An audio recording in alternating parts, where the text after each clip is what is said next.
किराना सामान तो तू भर लेला। औरत कितना किरकिर लगा बेला। मीठा तेल न बा, दाल न बा, शक्कर न बा, हाँ? सिलेंडर न बा।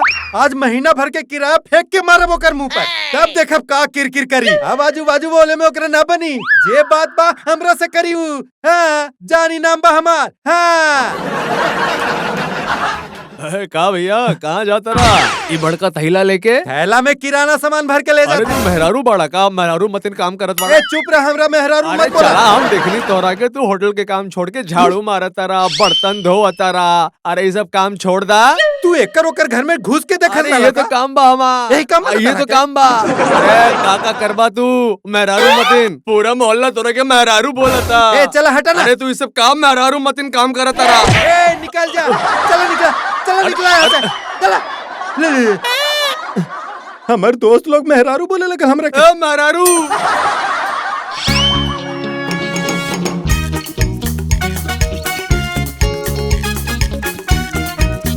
अरे मेरे बाप हट रे। उठवा की ना। हाँ? हाँ बाबा गेम खेलत रहनी, डिस्टर्ब कर देनी। ए चुप करा। शबनम। का भेल जी काहे इतना चिल्लाता नहीं? अरे हम चिल्लाते ही बात छोड़ा। ल पकड़ा। अरे हाथ हमार टूट गई। पानी लेबा का? जा घूर के का देखा था? इला शबनम। इला तहार डब्बा लेके आगे नहीं हम। नीमक के डब्बा, दाल दूल सब बा। सिलेंडर भी अब पहुंची वाला बा। इला काला मसाला, लाल मिर्ची, टोटल दाला साला टोटल लेके आ गई नी। तेल के डब्बा भी आ रहल बा। सिलेंडर के भी बोल देनी है। सब आ रहल बा। अब हमरा के तू टेंशन न दिल करा।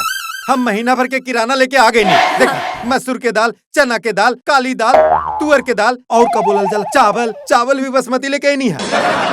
चाय पत्ती लेके आई नी, शक्कर लेके आई नी, तेल के डब्बा आवत है। एकर मतलब महीना भर के राशन हम तेरा भर के दे देनी। का जी रोवा तो मजाक उड़ावता नहीं हमर। ई राशन तो 8 दिन में खत्म हो जाई। 8 दिन चली? तार बाप के रात चालू बाका कि 8 दिन चले? हाँ? तेल का पीबू तू, शक्कर पूरा जानवर की तरह खेबू, हाँ? सब कुछ निकाल लेबू। अरे रोवा तो नाराज हो गई नी। वो कहा ना हमर बाबा और हमर माँ आवे वाला बाड़ी। राउर दोनों साला भी आवे वाला बाड़े। तो ये महीना भर के राशन 8 दिन में खत्म हो जाई ना। बाबा बाबा हमर मामू आवतारे, नाना नानी भी आवतारे। चल बुढ़बा कहीं का, अंदर चला। देखत का बड़ा आँख तान के। अब ये सब उठाइबा की हमर मुंह देखबा। अरे बाप रे, ससुराल वाला बता। अरे बाप रे, सास ससुर बता, साला लोग बता। बड़ा मुसीबत बता यार। अब हम का करी? का बोल नहीं रहुआ? तब से सुनता नहीं हम। अरे मेहमान घर के बरकत होके ले, तब से बोला ताड़े कि तोहर माँ आवतारी, तोहर बाबूजी आ रहल बाड़े। उतार छाती में बैठिए का? काहे के बरकत होई? सारा डब्बा खाली कर दे ना वो लोग। सब बर्तन खाली कर दी है। बर्तन न बोलनी, ए पगली, डब्बा बोलनी। जितना भर के हम ले रही ना, हाँ? वो 8 दिन का 3 दिन में खा के चौपट कर दे सब खबोकर। अरे शादी के बाद तो रहुआ एक ही बार राशन लावे गई नहीं है। अरे काम धंधा ना चलाता, खर्चा तो हमरे के करे के पड़ी ना। चलो चातू, हमार दिमाग सही ना बा, निकल तू। हाँ हाँ जाता नहीं हम। हमरो कोई शौक न भाई जा बैठेला। अरे बाप, जब भी लोग आई ना हमरा बड़ी परेशान करेला। अरे सास ससुर तो समझ गए नहीं, मगर दोनों पागल साला भी आवत रहा हमारे घर में। हाँ? काजी जमई पूत होता अरे है। देखा। अरे अस्सलाम वालेकुम जमाई।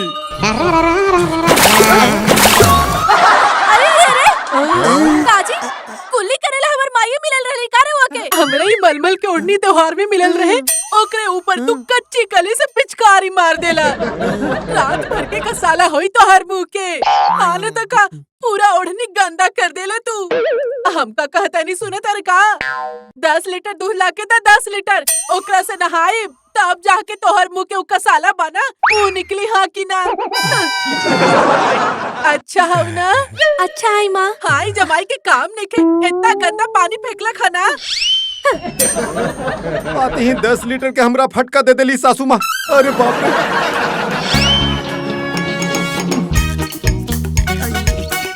शबनम, ये औरत प्यार से सुने ली ही ना, चिल्ला ही के सुने ली। शबनम आवता नहीं।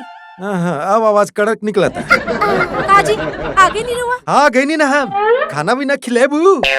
सुनी ना जी, हाँ? उ कहा ना आज हमार मम्मी और बाबूजी के बड़ी मन होत रहे आमरस पूरी खाए खातिर। हम अभी लावतनी। ली जी, हमर हाथ के आमरस खाए तो उंगलियां चाटत रहब। अरे उंगलियां चाट के रह जाए जब तक तहर माँ बाप रही ना हमर दिवाला तब तक निकलत ही रही। अरे वाह अमरस पूरी। अरे बड़का भैया लावा हम किधर।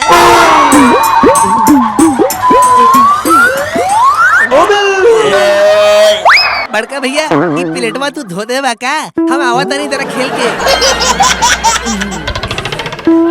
अरे ऐसन कैसन हलकट मेहमान बाहो हमरे प्लेट उठा के खा दिलस।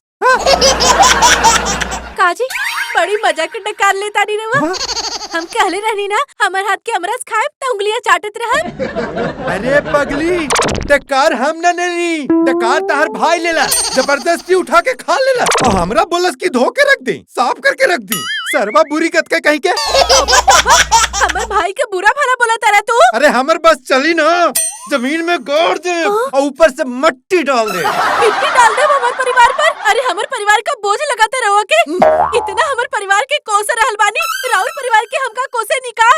हमार बस चलल ना तो तहर गला ही दबा डालब। अरे हमर बाप रे तू हमर आन पर आवत है आजू बाजू वाला से सीखत रहलू का हमर गला दबावत रहलू तू। अब हमरा से बर्दाश्त ना होई अब हम तेरा गला दबा के मार डालब तेरा के समझ गइल ना। ओह नो मार डालब। ए जमाई हां का लगोले बड़ा तू ई पापन हमरे सामने हमर बेटी के गला दबावत आड़ा तू अत्याचार कर रहल बड़ा गला दबावत आड़ा।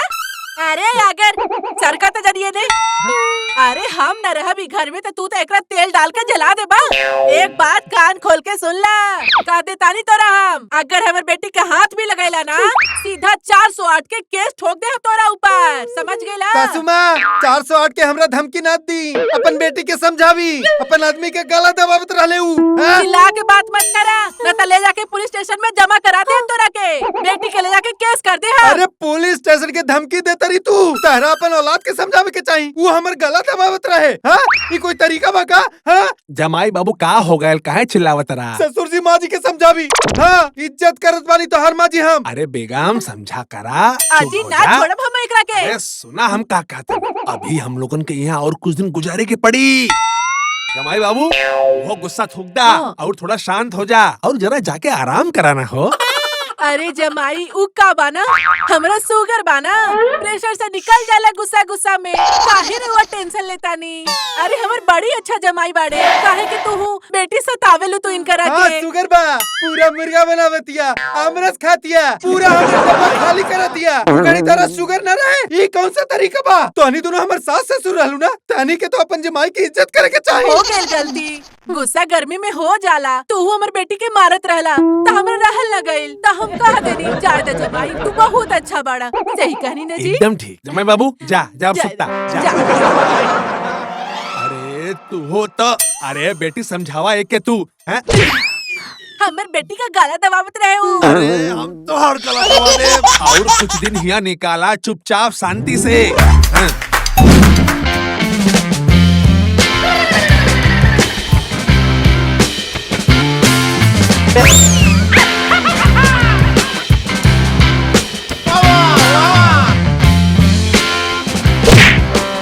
अरे मोरे माई अरे बाप रे बाप। अरे वो बॉल लग गए वीरप्पन के मुँह में। का रे इच्छाधारी नागिन तुहर इतना हिम्मत तुम मारी दादा के बॉल से मरबा। अरे बाप रे बाप। का रे कहाँ से ले पड़ा हो? तुम मारे दादा के बॉल से मरबा कहाँ से ले पड़ा रे तू? ऐसे काहे बोला तारा हमर मामू बड़े मामू। तुहर मामू पड़ता का हम नाची सारा टकला कहीं का कहाँ रहला रे तू? हाँ चलो अरे छोड़ा हम रखे। अरे काट चला रे काट चला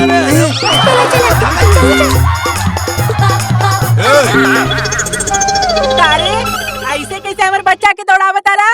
अरे अपन काला क्रिकेट के संभाल के रखा ना कितना जोर के हमके दांत से काट लेला बॉल से वो मरला हमके। हमरा सामने हमर बच्चा के तू मारा तारा आ खुदे डेयरिंग दिखावा तारा के बड़ा तो कैसन अलमारी दादा रे मारी दादा। ए ऐसन कैसन नाम बता दादा के हमर सामने कबो आइला ना ब्लैक बेल्ट बानी हम, ब्लैक बेल्ट। एक लात दे दे हम ना तो 4 चक्कर खा के गिरबा। हाँ। ज्यादा फालतू बकवास मत करा। और कैसन बच्चा पैदा कर ले बाड़ू तू? हैं? अरे ऐसन बच्चा ना लोगन कचरा का डब्बा में फेंक देवेला। मेरा पन के बावर्ची तोरी जोन कोयता मतिन कलम बाना उन निकाल के तोहर पेटवा में घोस दे। अरे तोरा के समझ में ना आवता का?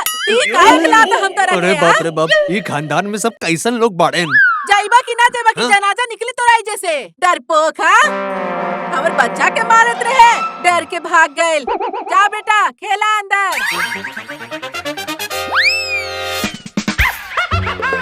अरे बड़का भैया कहाँ जाता रह तू? अरे खोपड़ी के बत्ती अपन मुंह बंद करा यार।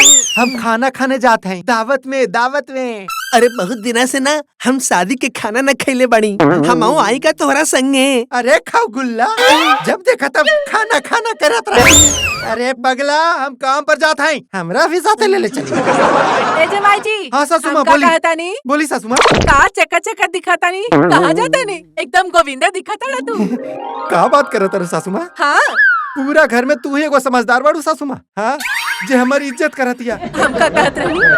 बाजार जाता नहीं? हाँ ना सासू माँ, बाजार में जाते हैं। अरे कितना दिन से ना हमरा काला रसगुल्ला खाए के बहुते मन करता। हाँ? और रसमलाई इतना अच्छा लागेला, हमरा बहुत पसंद बा। और बड़ा बड़ा गुलाब जामुन इतना पसंद बा हमरा की का कही। 3-4 आइटम हमरा लगी ला दा, पर अगर तोहार मूड होइल ना तो मलाई बर्फी ले आई हा। मोती चूर के मिली तो ले लिहा। हाँ सासू माँ हम ला के दे। ई का बात बा तोरा खातिर लेके आई। हाँ चली सासू माँ हम चलत हैं। अरे जमाई बाबू यहाँ आवा। जी पापा जी। मच्छी बाजार की तरफ से जाता रहा ना? हाँ मच्छी बाजार से भी टर्न मारे के बाद। अरे तो हमरो तो कुछ खावे के दिल करता ना। हाँ? देखा हमार ना झींगा खाए के दिल करता। अरे पापा जी ये कौन सा बड़ा बात बा? झींगी के पूरा डब्बा भर के ले आई, अपन बेटी के बोल दिया पका के दे दे। अरे वो सब तो झींगा सूख जाई हो। अरे वो बड़ा आवला ना सफेद वाला झींगा, जेके अंग्रेजी में बोलल जाला प्राउन। अरे ससुर जी 600 रुपए किलो बा, 600 रुपए किलो बा। तो आधा किलो ले लिया हमार खातिन। ठीक बा। ए जी बाजार जाता नहीं ना, ई ले थैली। रउआ हमरा खातिर 1 किलो असली घी लेके आई हा। आज ना हमरा असली घी खाए के बहुत मन करता। ऐसा सासू माँ, ससुर जी तू सुना, सबके ख्वाहिश हम पूरा करब। तहार भी पूरा आइटम लेके आए, इनखरा भी पूरा आइटम लेके आए, तहार भी घी लेके आ जाए। लेकिन इतना चीज ले आए ओकर बाद तू खा पी के घर चल जाइबा ना। हमेशा रहे खातिर थोड़े आइल बनी दमाजी। चल जाए रउआ बोला तानी ता। ठीक बा हम लेके आए। चल दिमाग के टेंशन तो कम हो जाए।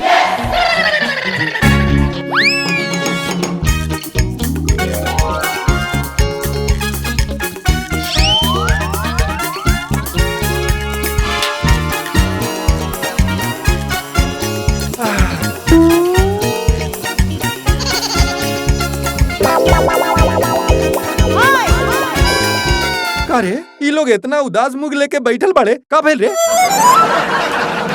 हमार माँ से ही पूछ लीजिए। अरे सासू माँ का भाई? अरे जमाई जी रउआ के का बताई, हमरे बतावते ही बड़ी शर्म आवता। अरे सासू माँ जे बोले के बाद बेटा के बोल दी। बोली का भाई?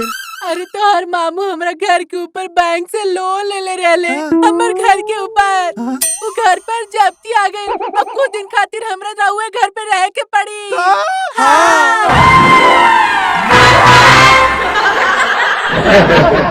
हमार घर में हलकट मेहमान। अगर सबके अच्छा लगल होई तो लाइक करी, कमेंट करी और हमनी के चैनल के सब्सक्राइब करी।